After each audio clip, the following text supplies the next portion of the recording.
নমস্কার বন্ধুরা, সোমা কিচেনে আপনাদের স্বাগত জানাচ্ছি। আমি আজকে আপনাদের সঙ্গে কলার কোপ্তা বানিয়ে দেখাবো। কিন্তু কলার কোপ্তাতে আমি দেব রাজমা ভিজিয়েছিলাম, সেটা সিদ্ধ করতে দিয়েছি, আর একটা রাঙালু পিস দিয়েছি ছোট, আর একটু আম কাঁচা, সেইগুলো সব একসঙ্গে মাখবো, আমি দেখাবো। এখন আমি মশলা পিসছি। এই যে দেখুন, শিলবাটাতে আমি আমার বাপের বাড়ি ঘুরতে এসেছি, সেখানে শিলবাটাতে আমি আদা, দুটো রসুন, একটা ছোট পেঁয়াজ, একটা শুকনো লঙ্কা, অর্ধেক কাঁচা লঙ্কা, 4-5টা কালো মানে মরিচ, আর একটুখানি গরম মশলা, ইলাইচি, এইগুলো দিয়ে আমি এখন পিসবো।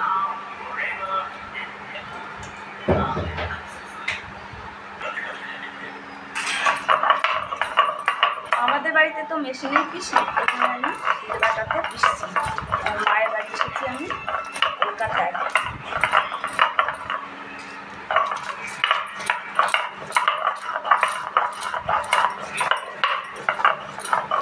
সব মশলাই একসঙ্গে, গরম মশলা সব একসঙ্গে।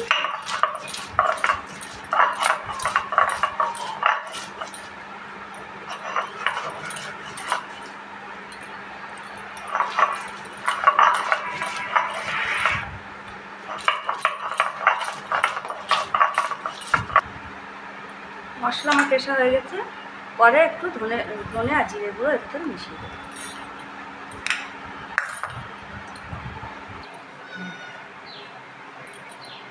এটা মেটে আলু এটা মেটে আলু ছিল বন্ধুরা।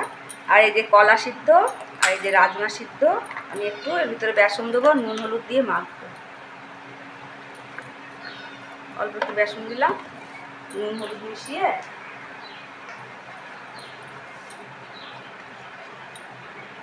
নামমাত্র হলুদ,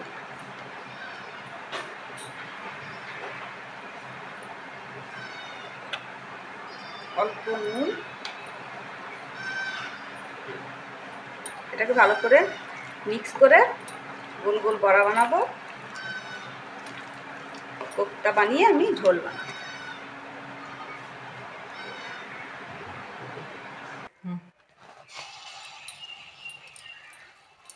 এটা ভালো করে আমি মিক্স করে নিচ্ছি, গোল গোল করে কোপ্তা বানিয়ে নিচ্ছি।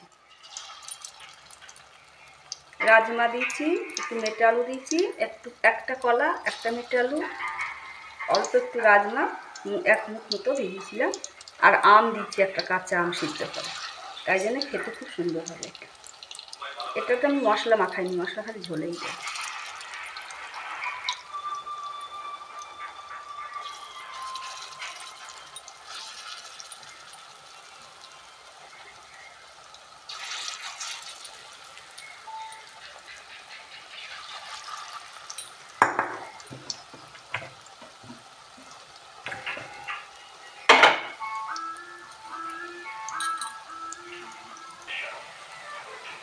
বন্ধুরা, এই যে কোপ্তাগুলো ভাজা হয়ে গেছে, এগুলো আমি তুলে নেবো, আর অন্যগুলো ঠিক একইভাবে দিয়ে দেবো।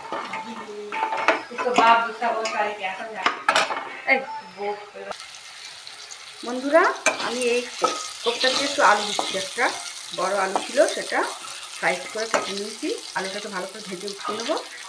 তেজপাতা আর জিরে ফোড়ন দিয়ে দিচ্ছি এর ভিতরে। যে তেলটা ছিল আমার, ওই তেলেই আমি বানাচ্ছি, বেশি তেল আমি দিই না। আলু ভাজা হলেই চুন মশলার ভিতরে দিয়ে দেবো।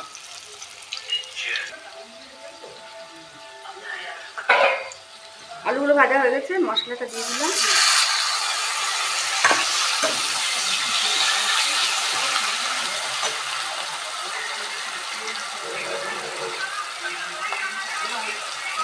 এর ভিতরে একটু জিরের গুঁড়ো দিয়ে দেবো, 1 চামচ জিরের গুঁড়ো, ছোটো চামচ।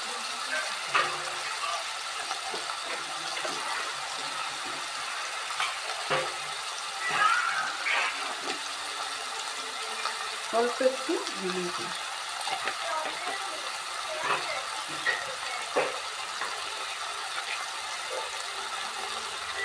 ছোটো চামচে 1 চামচ নুন।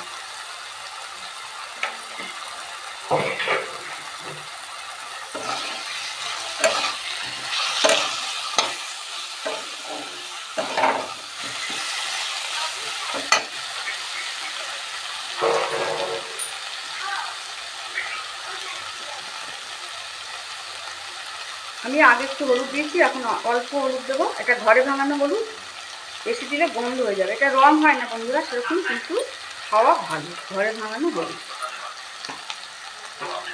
অল্প হলুদ দেবো।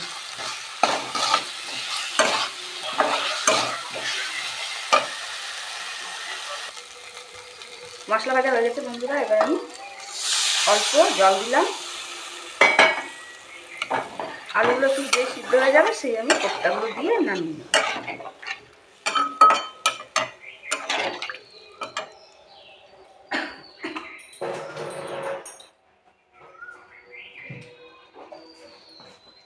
হালকা একটু চিনি দেবো না,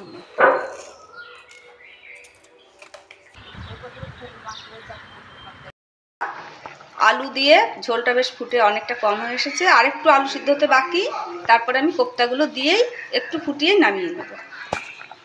কোপ্তাগুলো দিয়ে দিলাম, একটু ফুটলেই হয়ে যাবে রান্না। গরম মশলা সব মশলাতেই আমি দিয়ে দিচ্ছি।